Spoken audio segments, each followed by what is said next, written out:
E o último processo do dia, ministro Rogério Schietti, Vossa Excelência está trazendo em vista do agravo regimental no HC 852-949 do Ceará. Me passa a palavra. Não, senhor presidente, boa tarde a todos. Eu trago, então, esse voto visto, que trata de um processo em que o réu foi condenado a pena de 9 anos de reclusão por infringência aos artigos 33 e 35 da Lei Antidrogas, e após o trânsito julgado, moveu revisão criminal, alegando basicamente impedimento da então desembargadora revisora da apelação, que funcionara inicialmente como juíza do caso, né? Então, aparentemente, eu pedi vista para o exame exatamente dessa questão. Faz-se uma alegação também, senhor presidente e eminentes pares, da ilegalidade da condenação, porque é baseada em ingresso irregular em domicílio do réu. Porém, esse tema não foi objeto de enfrentamento na instância de origem, de modo que haveria supressão de instância, e por tal motivo eu deixo de examinar esta questão. Eu enfrento, portanto, a questão invocada a respeito do suposto impedimento judicial. E cito aqui, de início, o artigo 252 do Código de Processo Penal, que trata do impedimento judicial a atuar em processo em que, inciso 3º, tiver funcionado como juiz de outra instância, pronunciando-se de fato ou de direito sobre a questão. Eu digo que a teleologia dessa norma é a de impedir que o direito ao duplo grau de jurisdição seja mitigado pela participação em ambos julgamentos de magistrado que já possui convicção sobre os fatos objeto do processo, né? Trago aqui doutrina, jurisprudência, e digo que, na hipótese dos autos, a desembargadora revisora da apelação atuou em primeiro grau apenas no recebimento e ratificação do recebimento da denúncia contra os acusados, entre os quais o ora agravante. E, portanto, ali, digamos assim, admitiu a acusação em um juízo de admissibilidade típico dessa fase da persecução penal, né? Depois ela se promoveu ao cargo de desembargadora e, cerca de 10 anos depois, veio a compor a turma que julgou o recurso interposto pela defesa contra a sentença condenatória. E é nesse ponto que me parece relevante destacar este fato, né? Primeiro que isso ocorreu 10 anos depois, quando nem mesmo a defesa do ora agravante se manifestou a respeito desse impedimento, que já se passaram tanto tempo que nem houve, assim, digamos, uma evidência desse impedimento, desse suposto impedimento.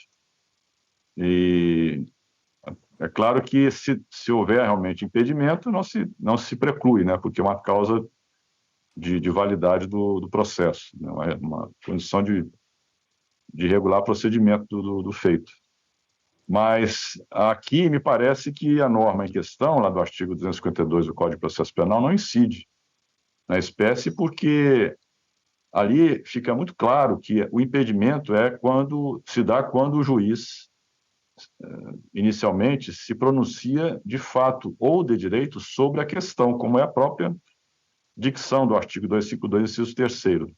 E nós sabemos que o recebimento da denúncia, mais ainda 10 anos antes, né, da revisão criminal, geralmente se fazia por decisões muito simplórias. E se faz ainda, porque, na verdade, nós não estamos diante de um juízo exauriente, vertical e horizontalmente amplo, de modo que o exame judicial que se faz nesta fase da persecução penal é um exame de simples verificação da verossimilhança da acusação, pela presença ou não do fumus commissi delicti. Não há, portanto, um pronunciamento de mérito, não há um pronunciamento sobre a questão. Não se enfrentam questões de mérito nessa etapa. E é uma cognição, portanto, sumária, com fundamentação sucinta, e não me parece que, depois de 10 anos, uma juíza que participou como revisora, não foi nem relatora do caso, possa ser considerado impedido e, com isso, anularmos o julgamento de um feito tantos anos depois, né? Então, eu não constato a existência do apontado impedimento. Porém, ao examinar os autos, até para o próprio enfrentamento dessa questão preliminar, me pareceu assim muito evidente que a pretensão, mesmo sem necessidade de revolvimento de provas, me pareceu que essa condenação não se sustenta. E digo isso porque,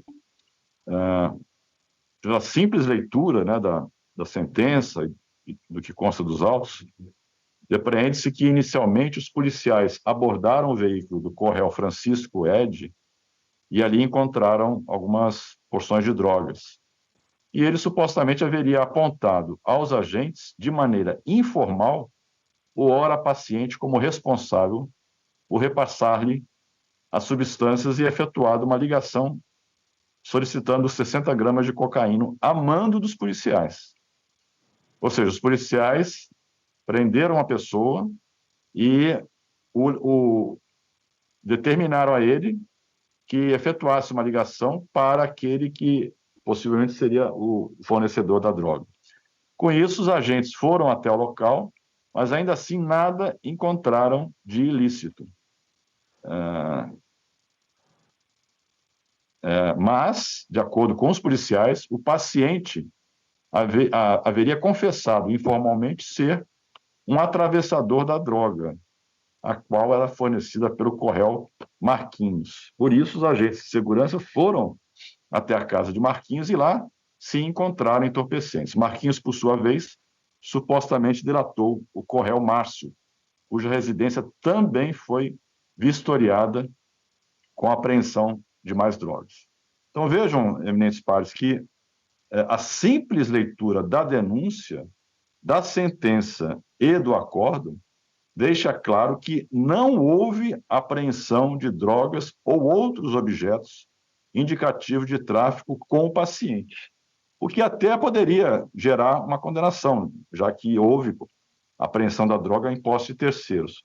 Mas a suposta participação dele no que seria esse esquema criminoso foi embasada apenas no testemunho indireto dos policiais, os quais haveriam obtido supostas delações informais ali na rua, né, de co-réus, e uma alegada confissão informal do paciente, que não foram, qualquer delas, confirmadas nem sequer no inquérito policial, tampouco em juízo.